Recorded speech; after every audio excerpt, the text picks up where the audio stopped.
아침 목사에 오신 여러분들을 환영하고 축복합니다. 하나님께서 새로운 날을 허락하셨는데요. 새로운 날에 걸맞는 새로운 은혜로 오늘 하루 우리 인생을 지킬 줄 믿습니다. 오늘은 의의 열매라는 제목을 가지고 빌립보서 1장 10절부터 11절까지 말씀을 좀 더 살펴보도록 하겠습니다. 우리 10절과 11절 말씀 같이 한번 읽어볼까요? 너희로 지극히 선한 것을 분별하며 또 진실하여 허물 없이 그리스도의 날까지 이르고 예수 그리스도로 말미암아 의의 열매가 가득하여 하나님의 영광과 찬송이 되기를 원하노라. 바울이 계속해서 빌립보 교인들 위해서 기도합니다. 기도할 때 뭐라고 얘기하냐면 지극히 선한 것을 분별하며 분별의 지혜를 달라고 기도해요. 어제 우리가 살펴본 것처럼 정말 우리가 분별의 지혜를 조금 구할 수 있어야 돼요. 인생은 정말 속도가 아니라 방향이에요. 정말 선한 것, 옳은 것, 바른 방향을 잘 분별할 수 있어야 돼요. 잘못된 선택을 하면 안 됩니다. 그런 다음에 또 뭐라고 표현되냐면 또 진실하여 허물 없이 그리스도의 날까지 이르고, 다르게 말하면 진실하게 해달라고 기도하죠. 근데 이 진실하다라는 단어는 언제 쓰였던 단어냐면 도자기 제조와 관련해서 쓰였던 단어예요. 여러분 도자기를 이렇게 보면 도자기가 얇을수록 좀 가치를 높이친대요. 그러니까 도자기가 얇은 거죠. 얇으면 아무래도 가볍고 안에 뭐 많은 내용을 담을 수 있으니까. 그래서 얇은 도자기를 만드는 게 실력이라고 그러더라고요. 그런데 도자기가 얇으면 어떻게 되겠어요? 쉽게 깨지고 금이 가는 거죠. 도자기를 얇게 만들었다가 이제 가마에 넣어서 굽다 보면 도자기가 깨지는 거예요. 그래서 이 깨지지 않게 얇게 만드는 게 실력인 거죠. 그런데 이 도자기를 굽다 보면 중간에 금이 가는 경우가 있어요. 근데 이 금이 가면 원래는 버려야 돼요. 버려야 되는데 종종 이 금이 간 도자기가 아까워서 금 위에다가 금 간 곳에다가 덧칠을 하는 경우가 있어요. 덧칠을 해서 마치 금이 깨지지 않은 완성된 도자기처럼 보이게 하는 경우들이 있어요. 그래서 이것들 감별하는 사람들이 있어요. 그래서 도자기를 햇볕에 비춰봐서 금이 같거나 그런 게 없는 것이 감별하는 거죠. 그런데 이렇게 진실하다는 단어는 뭐냐면 이렇게 햇빛에 비춰서 어떤 흠이 없는 도자기로 판별된 상태, 그것이 진실하다는 단어. 다르게 말하면 보이는 것과 내면이 똑같다는 거죠. 이렇게 덧칠하는 건 뭐예요? 보이는 건 깨끗해 보이지만 그 내면이 금가져 있는 거죠. 그런데 그렇지 않다는 거예요. 진실하다는 것은 보이는 것과 내면이 똑같은 거예요. 일관된 거, 일관성. 이것이 바로 이 진실하다는 단어예요. 여러분 우리가 이 땅을 살다 보면 내용과 형식, 여러분 내용과 형식 둘 중에 뭐가 중요할까요? 사실 내용과 형식 두 가지 중에서 둘 다 중요합니다.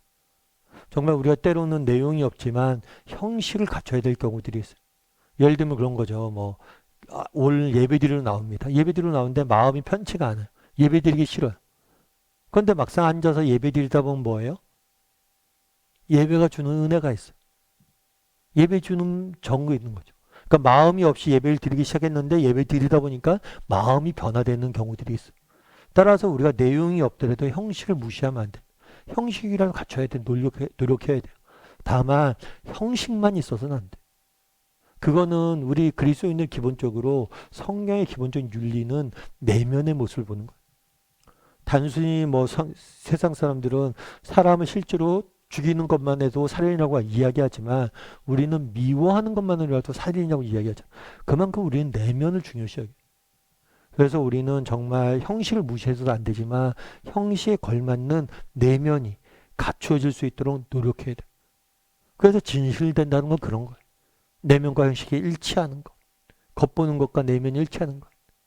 그래서 우리가 진실된 사람이 되어야 돼. 그런 다음에 뭐라고 얘기하냐면 너희가 선한 것을 분별하고 그래서 진실된 사람이 되어서 무엇을 하라고 그래요? 예수 그리스도로 말미암아 의의 열매가 가득하기를 원한다. 너희의 삶 가운데 열매가 가득하길 원한다. 그렇다면 성경에서 말하는 의의 열매란 무엇일까요? 의의 열매란 무엇일까요?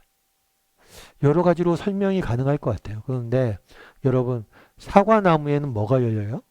사과나무에는 뭐가 열려요? 사과가 열려요. 맞죠? 우리가 만약에 그리스도인이라면 우리 삶 가운데 뭐가 열려야 돼요? 그리스도인 다움이 열려야 돼요.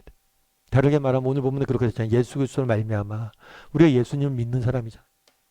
그렇다면 정말 우리가 성도라면 그리스도인이라면 우리 가운데 그리스도라는 열매가 맺혀야 돼요. 그게 의의 열매. 어렵게 설명하지 않아도. 그러니까 뭐냐면 저 사람을 보면 참 예수님 생각이 나. 저 사람을 보면 참 예수님에 대해서 궁금해져. 이런 마음이 들어야 된다는 거예요. 여러분들은 어떠세요? 정말 누군가 우리를 보고 저 사람을 보면 예수님의 향기가 나. 저 사람은 정말 예수 믿는 사람 같아. 예수님의 성품이 보여. 이런 말을 듣는다면 우리가 얼마나 행복한 사람일까? 여러분들은 어떠세요? 누군가 여러분에게, 여러분에 가까이 있거나 정말 멀리 있는 사람들이 여러분에게 그걸 느낍니까? 정말 가까이 있는 자녀들이나 남편이나 아내에게 내가 정말 예수 믿는 사람 같아? 내 모습 속에선 예수님 보여? 했을 때 뭐라고 이야기할까요? 참 이게 힘든 이야기죠. 예전에 옥하는 목사님을 저는 이제 개척하기 전에 옥하는 목사님 모시고 오랫동안 사역을 했습니다. 근데 옥하는 목사님은 제자훈련에 대해서 강조하신 목사님이세요. 제자훈련이 뭐냐면 우리가 그리스도의 제자가 되자는 거예요. 그리스도의 제자는 어떤 사람이에요? 예수님을 닮은 사람이죠. 우리가 예수님을 따르는데 예수님을 닮은 인격과 삶을 살자. 그래서 작은 예수가 되자. 이걸 깃발을 들고 이렇게 늘 강조하셨던 목사님이세요. 그러니까 평생을 예수님 닮아가자고 이야기하신 분이죠. 근데 이 목사님께서 한 번은 이제 옥하는 목사님께서 이제 교회를 은퇴하실 때가 됐어요. 은퇴하실 때가 됐을 때 이제 순장님들, 그러니까 소그룹 지도자가 모여 있는 그런 순장반에서 이렇게 대화를 나누고 있었어요. 그러면서 이런 얘기를 했던 거예요. 어떤 얘기를 하냐면 여러분 옥하눔이라는 사람이 평생을 예수님 닮자라고 이야기했는데 옥하눔 하면 예수님이 떠오릅니까? 예수님이 생각납니까? 이렇게 질문한 거예요. 그랬더니 아무도 대답을 안 하는 거예요. 왜 대답을 안 할까? 그랬더니 옥 목사님이 그런 얘기를 한 거예요. 제가 여러분의 수준을 잘못 봤습니다. 옥하는 하면 예수님을 닮아가려고 노력하는 사람이란 게 떠오릅니까? 그랬더니 그때서야 예라고 대답했다고 그러더라고요. 그러니까 사실은 우리가 정말 그렇죠. 의의 열매가 가득하길 원한다. 정말 우리의 인격이 성품이 예수님을 닮아가길 원한다. 그걸 위해서 우리가 원하죠. 하지만 그거는 쉽지 않아요. 다만 우리가 남들이 보기에 참 그래 저 사람 애쓴다. 저 사람 애쓰는 사람이다. 예수님처럼 되기 위해서 애쓰는 사람이다. 정말 겉이나 속이나 진실되기 위해서 애쓰는 사람이다. 그런 이야기를 좀 들으면 어떨까 싶어요. 그래서 애쓰는 사람이다. 그래서 바라기는 우리 다음 식구들이 정말 오늘 하루 세상 속에 살아가잖아요. 그래도 우리가 좀 애쓰는 사람이 되면 어떨까 싶은 생각이 있어요. 그래. 내가 그래도 예수 믿는 사람인데 좀 세상 사람과 달라야지. 예수 믿는 사람 다워야지. 이런 마음으로 애쓰면서 하루 좀 살았으면 좋겠어요. 그렇게 살다 보면 우리의 인격이 바뀌는 거죠. 그래서 바라기는 우리 다음의 식구들이 정말 예수님을 닮아가기 위해서 애를 쓸 줄 아는 그런 사람이 되기를 주님의 이름으로 소원합니다. 우리 이 시간 함께 기도했으면 좋겠는데요. 기도할 때 오늘 말씀 기억하면서 기도했으면 좋겠습니다. 첫 번째로 진실된 사람이 되었으면 좋겠다라고 기도했으면 좋겠습니다. 정말 바울이 기도하잖아요. 너희가 진실되길 원한다. 정말 우리가 속이나 겉이 정말 일관된 그런 사람이 되게 해달라고. 우리의 내면이나 우리의 형식이나 내용이나 형식이 일관된 사람이 되게 해달라고. 그래서 진실한 사람, 저 사람은 정말 겉모습과 속모습이 똑같아.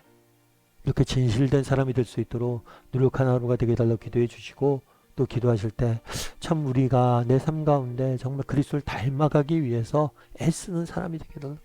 그냥 하루하루 그냥 살아가지 말고 정말 오늘은 내가 예수님을 좀 더 닮아가야지. 이런 목표를 가지고 애쓰면서 살아가는 사람들이 되게 해달라고 이 시간 목소리로 같이 오늘 말씀 기억하면서 같이 기도하도록 하겠습니다. 같이 기도하시겠습니다.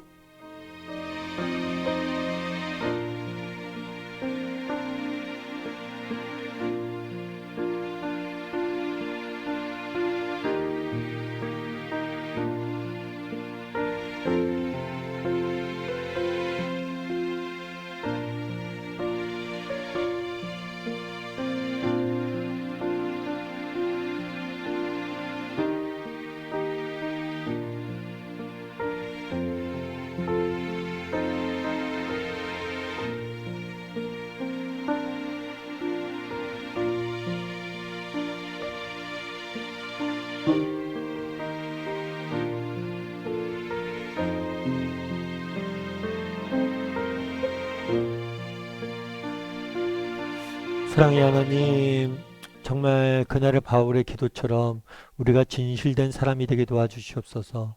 우리의 내면이나 우리의 외면이 정말 일관된 사람이 될 수 있도록, 정말 겉이나 속이나 똑같은 그런 사람이 될 수 있도록, 진실된 사람이 될 수 있도록 우리 삶들을 지키시고 붙잡아 주시옵소서.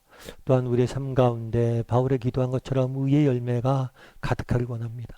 우리가 예수님을 믿는 사람인데 그래도 누군가 봤을 때, 야, 저 사람은 정말 예수 믿는 사람다워. 정말 저 사람 보면 예수님의 향기가 나. 이런 이야기를 들어야 되지 않겠습니까? 하나님, 우리에게 그런 삶을 살 수 있도록, 그런 삶을 살기 위해서 애쓰는 하루가 될 수 있도록 오늘 우리의 인생을 붙잡아 주시고 함께 하시고 도와주시옵소서. 정말 오늘 하나를 또 하루 세상 속에서 살아가야 되는데 하나님, 세상 사는 것이 쉽지가 않습니다. 참 힘든 일들과 어려운 일들과 마음 아픈 일들과 마음이 무너지는 그러한 순간들을 접할 때가 있던데 하나님, 우리의 심령의 강건함들을 허락해 주시고 하나님, 우리의 정말 삶의 조건과 환경들을 지켜주셔서 온전히 하나님을 찬양하고 예배하고 하나님과 동행하며 살아가는 우리 모두가 될 수 있도록 주여 은혜를 더하여 주시옵소서. 하나님께서 오늘도 우리와 함께 좀 있어오며 모든 말씀 예수님의 이름으로 기도드립니다. 아멘.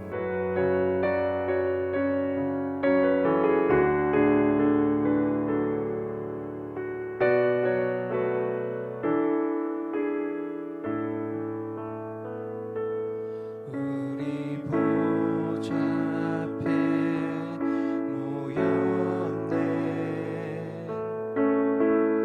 함께 주를 찬양하며 하나